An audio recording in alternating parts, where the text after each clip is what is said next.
Hey guys, I'm Dr. Goodnight, and today we'll be discussing vaccines that your child's receiving at their next well-child checkup.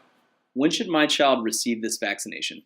Currently, there's only one vaccine that's not a well-checked shot, and that's the influenza vaccine. It's given seasonally during the months of October through January for the influenza virus. Unlike the other vaccines, flu vaccines protection only lasts the year. So it's best if you get your flu vaccine October to November. We have a special clinic that we open up during that time so you can just walk in and get your shot. Those dates and times are posted on our social media page and our website. The flu vaccine is strongly recommended if your kid is over the age of 6 months.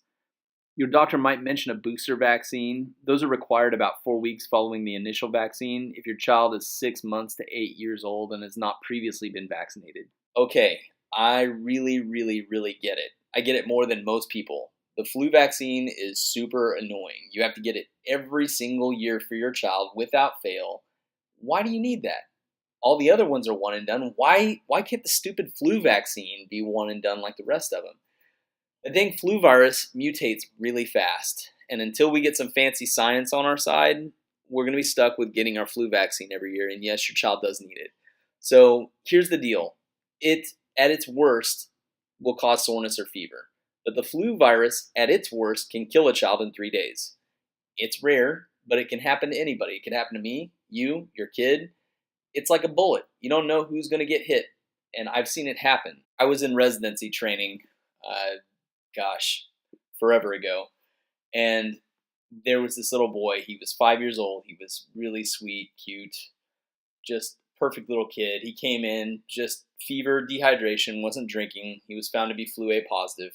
His cough was really bad, and then he started having troubles breathing when he was on the floor, and he was quickly transferred to the ICU. He had the best doctors working on him from start to finish, and nothing saved him. He passed away, and I remember when I found out how shocked I was that somebody who worsened just a little bit needed a little extra oxygen and went to the ICU, and man, 3 days later it can do that. It's haunting and freaky that this bug, which to most people looks like high fevers and a bad cough, it just seems like a bad cold, it can do some really damaging stuff. But that is the only reason why we have a vaccine for it.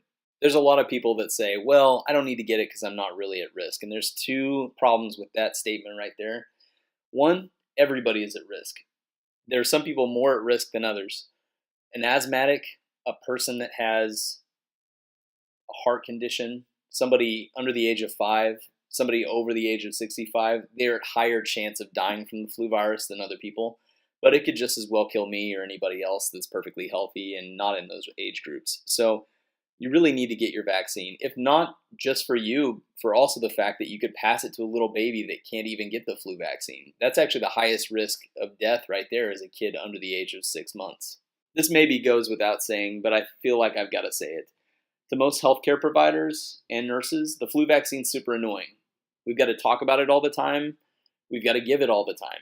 We have to get it every year ourselves, but we do every year because for the fever and the soreness, it decreases the chance that I could pass a virus to your child that could kill them. And for that matter, you guys should want to give the vaccine to yourselves for that exact same reason. You want to protect your children. You want to protect your friends' children. That's why we want to get our flu vaccine. Every member of our staff receives a mandatory influenza vaccination to protect your child every single year. And that's because it's important, and your children are important to us. Side effects. Within the first 24 hours of getting your flu vaccine, you can get soreness or fever. Generally, that's mild and rare. Okay guys, thank you for watching. I really appreciate it. If you guys have any questions, please ask them in the comments section of this video or give us a call, okay? Thanks. Bye.